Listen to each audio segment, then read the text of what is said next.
Hi, yes, yeah, I'm really pleased to be talking to you about the new mass observation module, which is publishing this spring.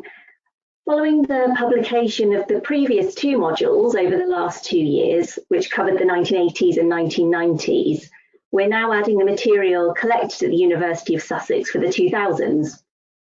In addition, we're also publishing the Silver Jubilee collection from 1977.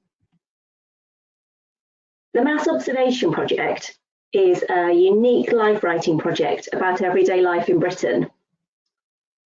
I don't appear to have made the slide on. There we go. So it's a unique life writing project about everyday life in Britain, capturing the thoughts and experiences of everyday people in the 20th and 21st century.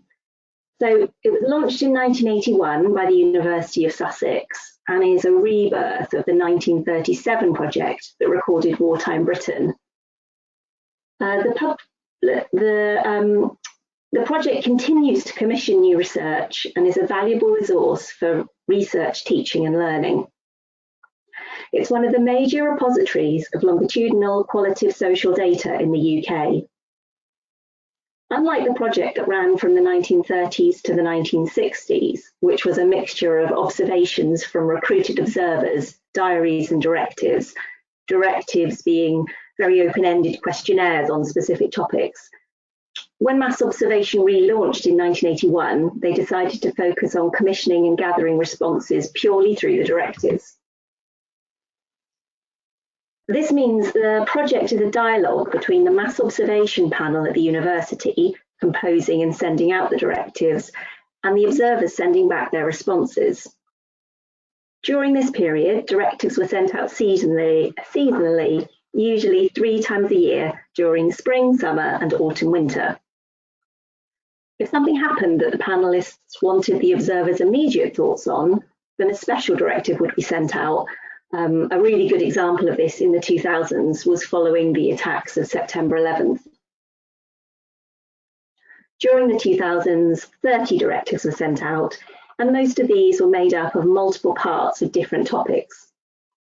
By the end of the decade, respondents had been asked about 73 topics in total, and this module contains the 15,500 responses received.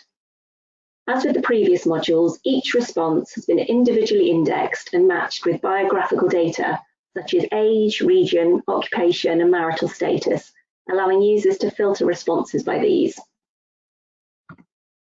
So, what were the observers asked about in the 2000s?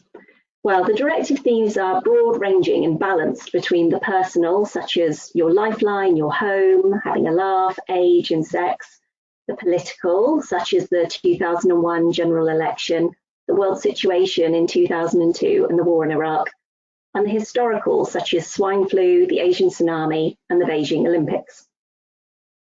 The nature of the project and the large range of themes make it extremely multidisciplinary. Prior to the 1981 relaunch, a modest revival was attempted for the 1977 Silver Jubilee.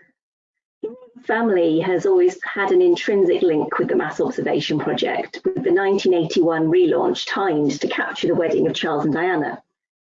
Directives on the royals often polarise the observers.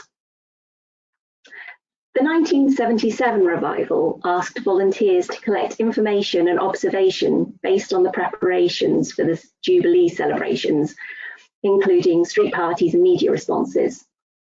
Approximately 160 responses were received, containing newspaper clippings, photographs, and opinions from the observers, as well as those they spoke to on the subject. Users of the resource will be able to browse and filter by any particular directive they might be interested in, but also by the observer, as each observer has been assigned a code for anonymity, or they can filter by key biographical data, such as all observers born in the 1960s or living in the northeast of England and so on. Users can filter by key topics within the directives as well, which have been assigned by our editorial team.